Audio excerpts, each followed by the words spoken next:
Shalom teman-teman. Shalom. Shalom teman-teman. Shalom. Kayaknya kurang afdol deh, mending aku ngucapin dulu nih. Selamat pagi teman-teman. Pagi.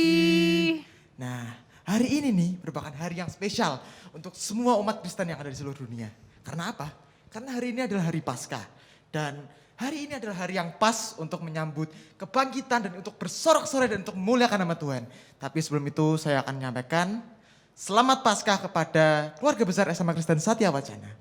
Dan sebelum itu mari kita berdoa sebelum memulai acara pada hari ini. Mari kita berdoa. Tuhan, terima kasih untuk hari ini Tuhan. Sekarang kami semua mau memuliakan namamu, mau memuji namamu, mau bersorak-sorai untuk namamu Tuhan. Dan dalam namamu saja Tuhan. Haleluya. Amin.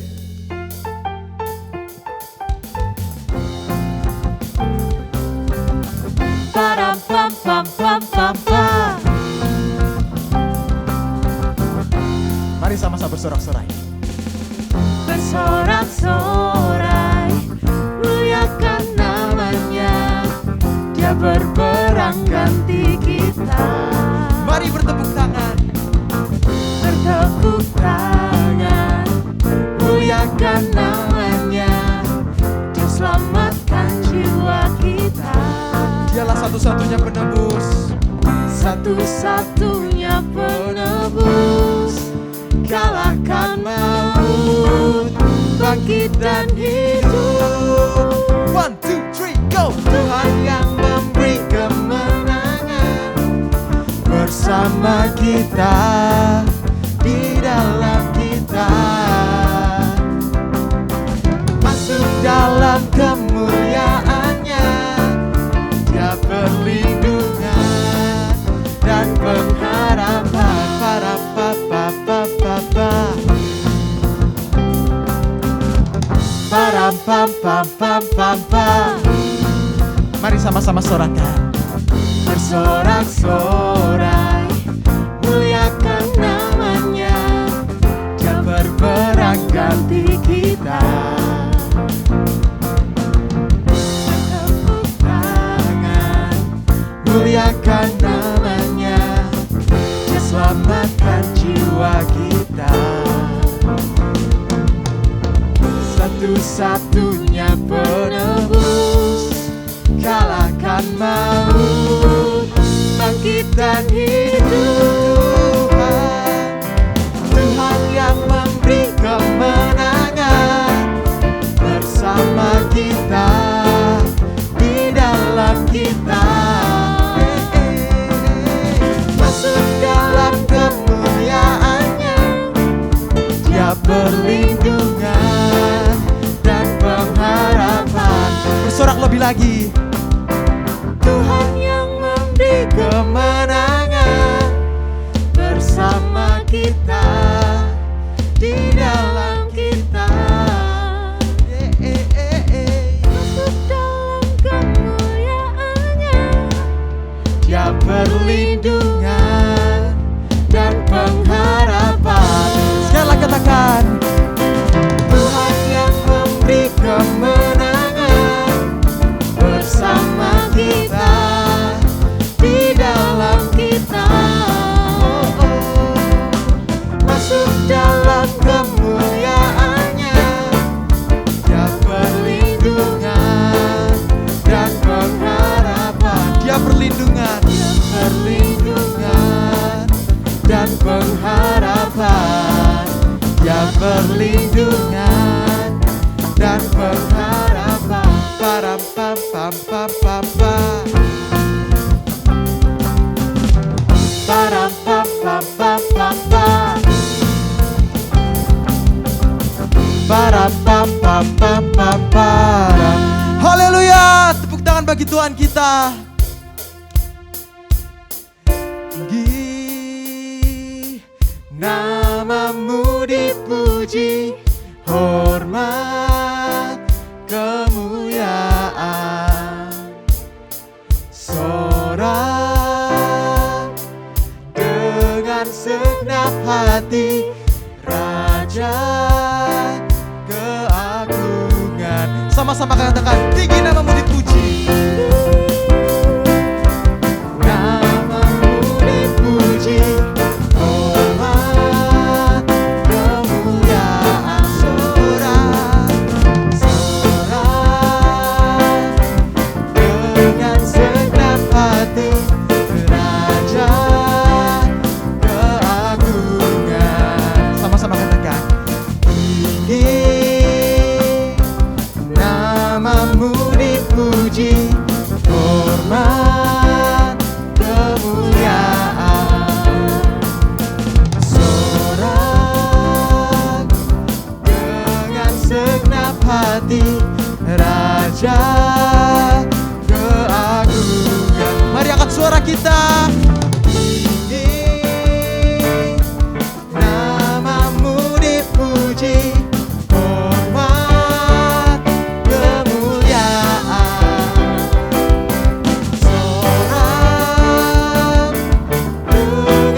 masuk dalam saat teduh.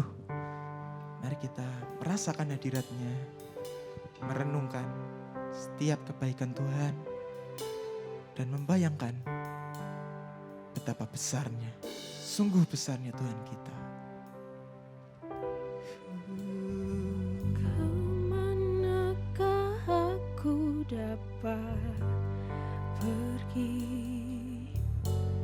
menjauhi roh-Mu yang suci, Kau sahabat.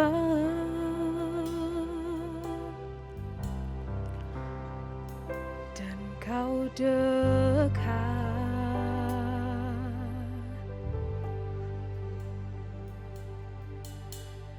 Bahkan seluruh pengabdianku tak bisa membalas kesetiaan-Mu, sungguh mulia.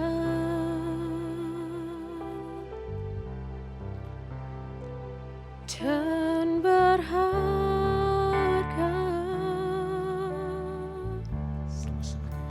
sungguh besar pengorbanan-Mu bagiku, terlalu dalam untuk dimengerti. Sungguh besar,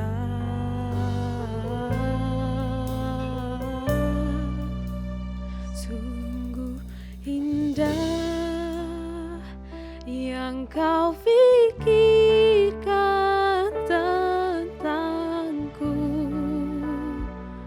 tak terselami bagiku. Sungguh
terselami bagiku.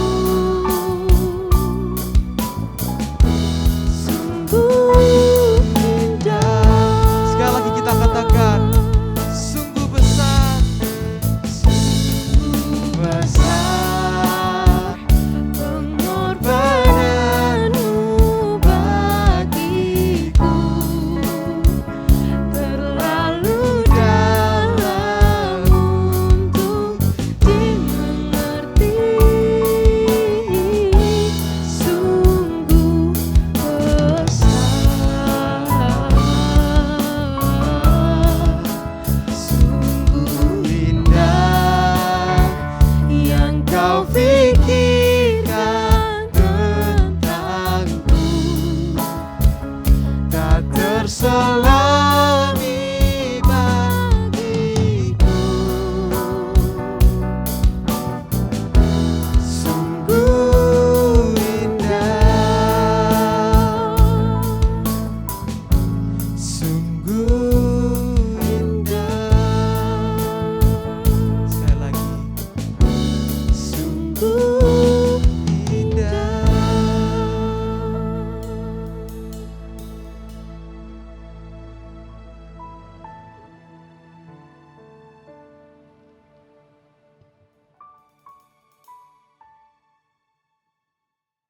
Shalom, keluarga besar SMA Kristen Satyawacana.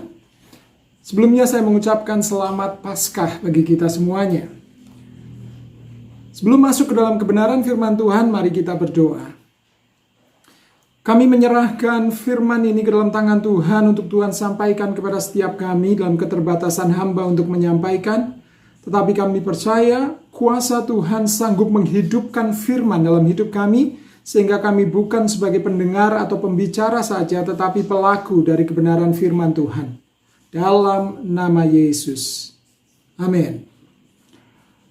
Baik, oleh panitia saya diminta membawakan kebenaran firman Tuhan dengan judul Purify by His Blood. Ayat firman Tuhan yang menjadi dasarnya diambil dari 1 Korintus 11 ayat yang ke-25.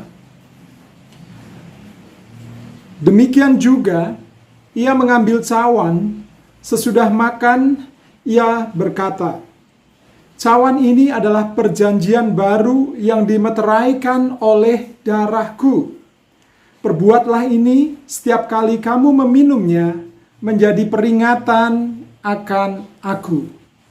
Kisah ini tentang perjamuan akhir yang Yesus lakukan bersama para murid sebelum dia ditangkap. Yesus menunjukkan kuasa darahnya kepada para murid. Ini mengacu kepada pengertian Yahudi pada waktu itu, yaitu tentang pentahiran atau penyucian atau purification bagi orang-orang Yahudi pada waktu itu. Kalau kita melihat perjanjian lama, di sana ada purification of the Old Testament, penyucian pada saat perjanjian lama, di Imamat 14 ayat 2 sampai dengan 7, saya bacakan bagi Anda semuanya. Inilah yang harus menjadi hukum tentang orang yang sakit kusta.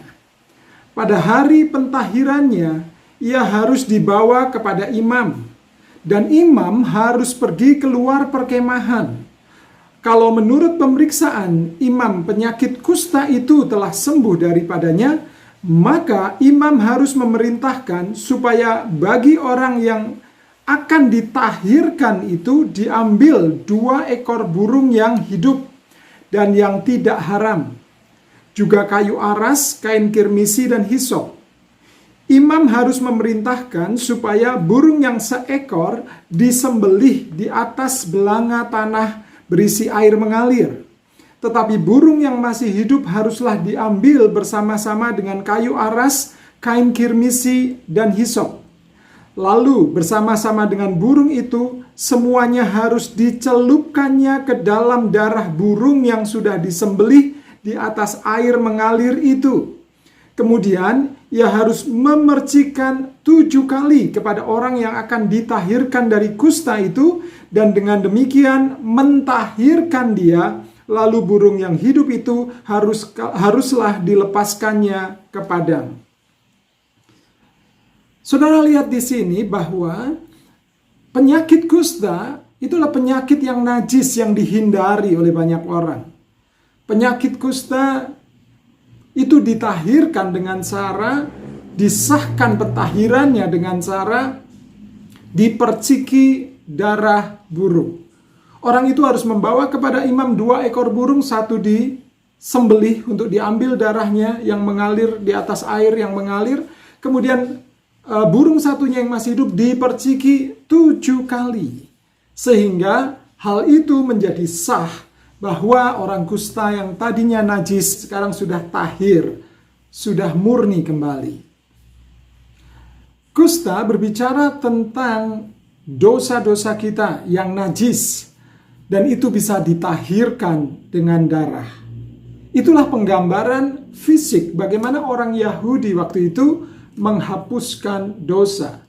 Ada lagi ayat yang lebih spesifik, yaitu pada hari pendamaian atau the Festival of Atonement. Di situ akan ada puncak hari raya pendamaian itu. Dan apa yang dilakukan oleh imam? Imam masuk ke ruang Maha Kudus. Dan apa yang dilakukannya? Imamat 16 ayat 15. Lalu ia harus menyembelih domba jantan yang akan menjadi korban penghapus dosa bagi bangsa itu, dan membawa darahnya masuk ke belakang tabir. Kemudian haruslah diperbuatnya dengan darah itu seperti yang diperbuat dengan darah lembu jantan. Ia harus memercikannya ke atas tutup pendamaian dan ke depan tutup pendamaian itu. Sekali lagi, darah dipercikan 7 kali juga di tempat belakang tabir. Untuk mendamaikan apa? Dosa bangsa Israel. Saudaraku, perhatikan. Kalau darah burung saja bisa mentahirkan seseorang yang kusta, yang najis, dan darah anak domba jantan disembelih, kemudian dipercikkan 7 kali, itu mentahirkan sebuah bangsa. Dan semuanya atas perintah Tuhan. Apalagi darah Kristus saat ini. Kalau tadi adalah purification of the Old Testament, cara pemurnian, cara pengudusan di zaman Perjanjian Lama, sekarang kita akan melihat purification of the New Testament to the end of the age. Mulai dari Perjanjian Baru sampai saat ini, bahkan sampai akhir zaman. Penyucian itu tidak dilakukan lagi dengan darah binatang, tetapi dengan darah Yesus yang tercurah, tertumpah. 1 Petrus 1 ayat 18 sampai dengan 19 mengatakan, sebab kamu tahu bahwa kamu telah ditebus dari cara hidupmu yang sia-sia yang kamu warisi dari nenek moyangmu. Itu bukan dengan barang yang fana, bukan pula dengan perak atau emas. Ini adalah barang-barang yang sangat berharga di dunia ini. Perak, emas itu penggambaran sesuatu yang mahal, yang mulia di dunia yang fana ini. Tetapi dengan darah yang mahal, darah Yesus melebihi segala apapun yang dianggap mahal, yang dianggap mulia, yang ada di atas dunia ini. Darah Yesus itu lebih mahal dari itu semuanya, yaitu darah Kristus yang sama seperti darah anak domba yang tak bernoda dan tak bercacat. Penggambaran Perjanjian Lama, darah anak domba, darah burung untuk pentahiran, untuk pengudusan seseorang maupun bangsa, di Perjanjian Baru digantikan dengan darah Kristus yang jauh lebih mahal. Bahkan dibandingkan dengan kekayaan dunia apapun, darah Yesus jauh lebih mahal. Dan itulah yang menebus kita, yang menyucikan kita. Kalau kita lihat tadi di Perjanjian Lama, 7 kali darah itu dipercikan. Kita akan melihat darah Yesus juga tertumpah 7 kali. Yang pertama, Di dalam Lukas 22 ayat 44. Pada saat Yesus ada di Taman Getsemani dan berdoa, di situ dikatakan, ia sangat ketakutan dan makin bersungguh-sungguh berdoa. Peluhnya menjadi seperti titik-titik darah yang bertetesan ke tanah. Saudaraku, anak-anakku, para guru semuanya, seluruh stakeholder di sekolah Kristen anak SMA Kristen Satya Wacana, saya ingin sampaikan, darah Yesus tertumpah pertama kali di Getsemani pada saat dia ketakutan. Dan darah ini menebus segala ketakutan, segala kekhawatiran kita akan masa depan. Darah Yesus yang tercurah di Getsemani itu sudah menyucikan pikiran kita, menyucikan segala ketakutan kita yang ada di pikiran ini, kekecewaan, kekhawatiran kita. Jadi jangan takut lagi menghadapi kehidupan ini sekalipun tantangannya besar. Karena Yesus sudah mencurahkan darah di dalam Getsemani pada saat dia berdoa. Dan itu sudah menyucikan pikiran kita. Yang kedua, Yesaya 50 ayat 8 katakan, aku memberi punggungku kepada orang-orang yang memukul aku, dan pipiku kepada orang-orang yang mencabut janggutku. Aku tidak menyembunyikan mukaku ketika aku dinodai dan diludahi. Ini berbicara tentang darah Yesus yang ada di muka pada saat janggutnya dicabut dan seluruh pipinya ditampar dan mukanya berdarah. Ini berbicara tentang muka, berbicara tentang identitas, tentang harga diri seseorang. Yesus sudah menebus harga diri kita, identitas kita. Pada saat dia dilukai di wajahnya, Yesus berdarah di wajahnya. Dan itu cukup untuk menebus harga diri kita, menebus identitas kita. Oleh sebab itu jangan seorang pun di antara kita, anak-anakku juga, yang takut dan minder dengan kehidupanmu. Engkau sudah ditebus harga dirimu, identitasmu jelas. Engkau anak Allah yang sudah menjadi milik Allah. Engkau kesayangan Allah karena Yesus dengan darahnya yang di muka sudah menebus engkau. Yang ketiga, Matius 27 ayat 29 katakan, mereka menganyam sebuah mahkota duri dan menaruhnya di atas kepalanya. Lalu memberikan dia sebatang bulu di tangan kanannya. Kemudian mereka berlutut di hadapannya dan mengolok-olok dia, katanya, salam hai Raja orang Yahudi. Kalau kita melihat satu kebenaran firman Tuhan tentang mahkota duri yang dianyam oleh para prajurit dan ditancapkan ke dahi Yesus, di kepala Yesus, itu menusuk pada kulit-kulit kepala dan menimbulkan kucuran darah di sana. Darah yang ketiga yang ditumpahkan Yesus adalah di kepalanya. Ini berbicara tentang satu hal, penyakit kepala. Apapun penyakit fisik, penyakit kepala kita sudah ditebus oleh Yesus. Rasa sakit kita semuanya. Jadi kesehatan kita, terutama di dalam pikiran, cara berpikir kita sudah ditebus oleh Yesus. Pikiran ini, di kepala ini sudah menjadi milik Tuhan karena sudah ditebus dengan darah yang tertancap pada saat mahkota duri itu menusuk kepalanya. Pikiran-pikiran kotor, pikiran-pikiran jahat, pikiran-pikiran pahit yang ada di dalam kepala kita sudah ditebus oleh Tuhan. Kita sudah dimurnikan. We have been purified by His blood di dalam pikiran kita. Yang keempat, sekarang berbicara mengenai tubuh. Tubuh yang dicambuk duri. Cambuknya bukan cambuk sekedar cambuk biasa, tetapi cambuk berujung dengan duri-duri besi yang pada saat dicambukkan itu menancap ke tubuh dan pada saat ditarik kembali itu mencerabut daging dari tubuh. Dan itu dilakukan 40 - 1 atau 39 kali Yesus dicambuk.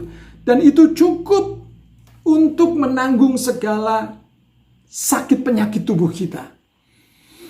Tubuh kita menjadi milik Allah. Sakit penyakit dalam tubuh ini sudah ditanggung melalui darah yang mengalir deras melalui tubuhnya yang tercabik. Yesus sudah menyucikan kita melalui tubuhnya yang dilukai dengan cambuk itu 39 kali cambukan. Segala penyakit yang ada di tubuh sudah ditanggung oleh Tuhan di sana melalui darah yang tercurah melalui tubuhnya. Tubuh ini sudah disucikan, sudah purified, sudah menjadi milik Allah. Oleh sebab itu muliakan Allah dengan tubuhmu, kata firman Tuhan. Yang kemudian, yang kelima, tangan yang dipaku. Ini berbicara mengenai pekerjaan, segala pekerjaan yang kita lakukan dengan tangan kita juga sudah ditebus oleh darah Yesus. Karena pada saat dia dipaku, darah tercurah dari tangannya. Itu cukup untuk menebus pekerjaan, karya-karya kita yang kita kerjakan dengan tangan kita sebagai simbol untuk menghasilkan karya. Sekolahmu, pekerjaan Bapak Ibu semua, semuanya sudah ditebus darah Yesus yang mengalir dari tangannya yang dipaku. Juga kakinya, yang keenam, kaki yang dipaku itu berbicara tentang penopang. Kaki berbicara tentang penopang. Kalau kaki kita terluka, kita tidak bisa jalan. Itu untuk berjalan dalam kehidupan ini maupun berjalan untuk masa depan. Kaki kita pun sudah ditebus oleh Tuhan pada saat kakinya dipakukan di kayu salib dan mengeluarkan darah di sana. Darah Yesus di kaki itu cukup untuk menjamin topangan hidup kita.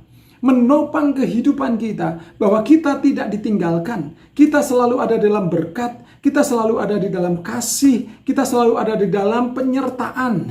Di saat kita berjalan, anak-anakku, engkau berjalan di masa depan, engkau disertai Tuhan, karena darahnya sudah menguduskan jalanmu, menguduskan kakimu untuk menyambut masa depanmu.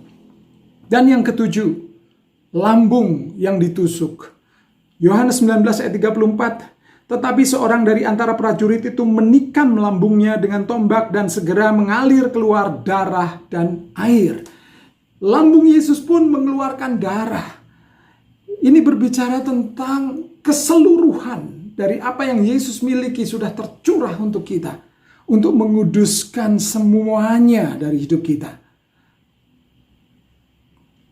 Mulai dari kepala, pikiran, wajah, identitas, tubuh sebagai kesehatan kita, tangan pekerjaan kita, kaki penopang kita, semuanya sudah ditebus oleh Tuhan Yesus Kristus melalui kematiannya di kayu salib. Jadi, apalagi yang perlu kita takutkan dalam hidup ini?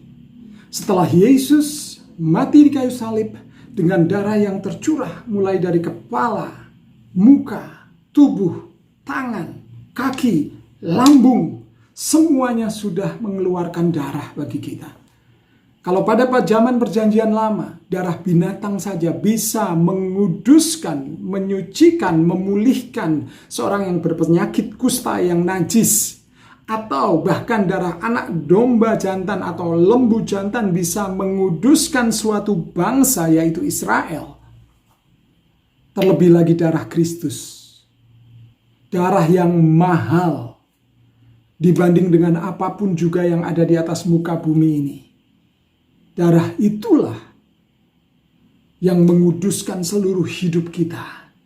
Mulai dari pikiran, identitas, kesehatan kita, pekerjaan kita, maupun langkah kita menuju masa depan, serta seluruh keberadaan kita, semua sudah purified by His blood. Paskah seharusnya kita peringati dengan mengingat semuanya ini. Dan sebagai penutup ayatnya saya ambil dari Ibrani pasal yang ke-9 ayat 13 dan 14.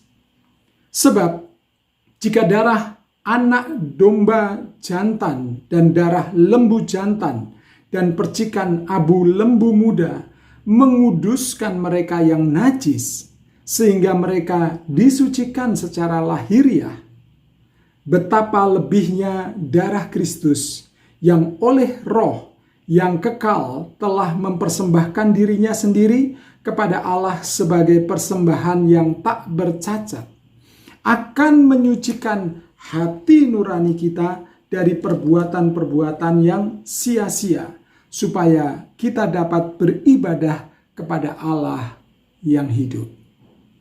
Seluruh keberadaan Anda sudah disucikan oleh darah Yesus. Perjanjian lama dipercikan 7 kali.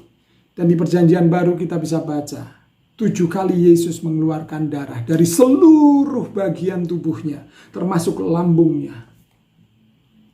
Semuanya adalah untuk menguduskan Anda dan saya. Kiranya Paskah akan menjadi satu momen yang mengingatkan tentang pengorbanan darah Kristus.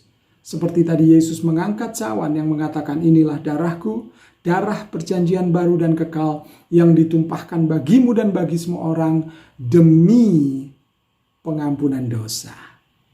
Kenangkanlah itu sebagai peringatan akan aku. Kita sudah dipersekutukan dengan darah Yesus dan kita sudah dimurnikan, purified by Jesus' blood. Tuhan memberkati kita semuanya. Mari kita berdoa. Kiranya Paskah tahun ini bisa membuat kami tahu siapa hidup diri kami, betapa kami berharga sampai Yesus menyerahkan seluruh darahnya dari seluruh bagian tubuhnya untuk menguduskan kami secara utuh dan keseluruhan. Kami semuanya, baik seluruh stakeholder, guru, yayasan, orang tua, dan seluruh murid yang ada di Sekolah Kristen Satya Wacana, kami tahu siapa kami di hadapan Tuhan. Orang yang dikasihi, yang ditebus dengan darah yang mahal, mulia, yaitu darah Yesus yang memulihkan keseluruhan hidup kami. Bukan hanya dosa-dosa saja yang dipulihkan, tetapi jasmaniah kami, bahkan masa depan kami sudah dipulihkan. Terima kasih, kami mengucap syukur untuk pengorbananmu bagi kami. Dalam nama Yesus. Amin. Selamat Paskah, Tuhan memberkati kita semuanya.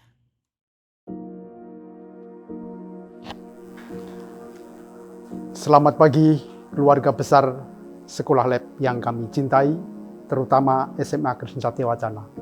Baik guru, pegawai maupun siswa yang sangat kami banggakan. Pada hari ini, tahun 2021 ini, kita merayakan Paskah.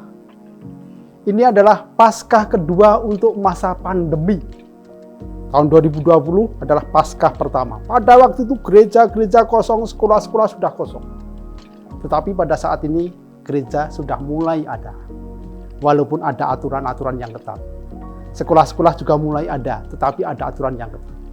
Tetapi secara prinsip, ibu, bapak, saudara, dan anak-anak semuanya, bahwa pada masa Paskah ini, tanggal 2 kemarin pada hari Jumat, Tuhan Yesus meninggal. Tapi sebelumnya, pada hari Kamis, ada Kamis Putih, atau sebelumnya ada Rabu Abu. Itu adalah proses perayaan Paskah. Pada masa itu, pada hari Kamisnya merupakan kebersamaan antara Yesus dan para murid untuk yang terakhir kalinya. Ada jamuan-jamuan malam di situ. Tetapi pada saat ini, pada hari Yesus itu meninggal, kemudian ada bangkit. Itulah yang harus kita imani, kita percaya.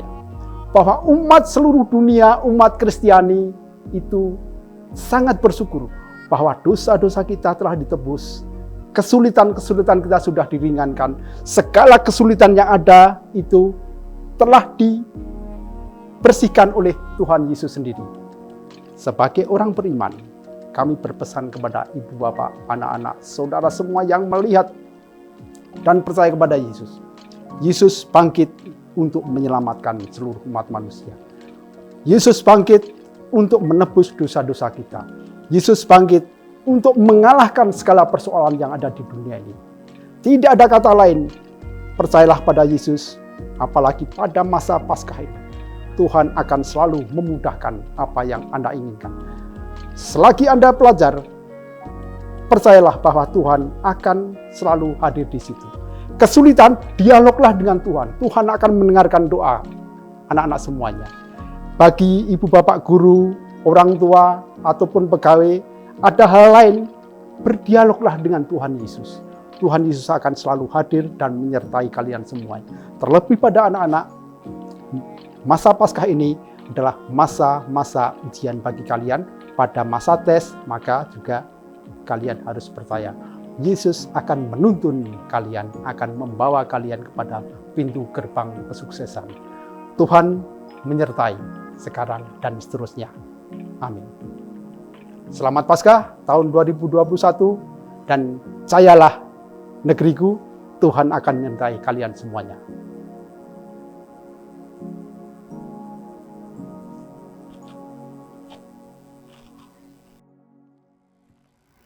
Halo teman-teman, senang sekali kita bisa berjumpa di ibadah Paskah virtual SMA Kristen Satya Wacana Salatiga. Puji syukur saya panjatkan kepada Tuhan Yesus Kristus atas perlindungannya sehingga kita bisa selalu sehat untuk menjalani masa-masa sulit seperti saat ini. Kematian dan kebangkitannya telah memberikan kemenangan yang besar bagi kita semua. Oleh karena itu, kami selaku keluarga besar SMA Kristen Satya Wacana Salatiga tergerak untuk melakukan kegiatan aksi sosial. Semoga kegiatan ini dapat menjadi berkat bagi masyarakat luas dan dapat memuliakan nama Tuhan. Oleh darah Yesus kita telah diselamatkan dan dibebaskan. Mari pergunakan kesempatan ini untuk terus memperbaiki dan membenahi diri. Saya, Zefania Karunia Sabatini, selaku Ketua OSIS SMA Kristen Satya Wacana Salatiga, mengucapkan selamat Paskah kepada seluruh keluarga besar SMA Kristen Satya Wacana Salatiga. Tetap sehat, God bless you.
Kita akan bersama-sama mengakhiri rangkaian ibadah Paskah 2021 ini dengan berdoa. Mari kita berdoa.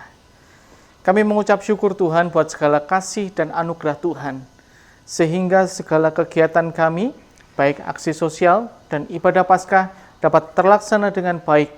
Kami yakin dan percaya itu semua oleh karena kasih dan anugerah Tuhan yang senantiasa memberkati kami. Terima kasih untuk kebenaran firman-Mu, dan jadikan kami senantiasa menjadi anak yang mengasihi Tuhan, mengasihi sesama manusia, dan melakukan yang terbaik buat siapapun itu. Karena Tuhan terlebih dahulu memberikan yang terbaik bagi setiap kami.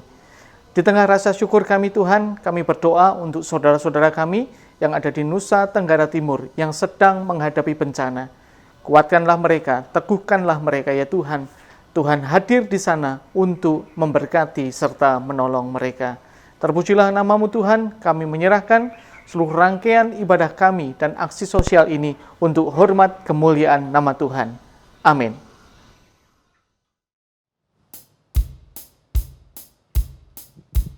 Tinggi nama-Mu dipuji, hormat kemuliaan. Sorak dengan segenap hati, Raja keagungan. Tinggi nama-Mu dipuji, hormat kemuliaan. Sorak dengan segenap hati, Raja keagungan. Mari pujikan dari awal.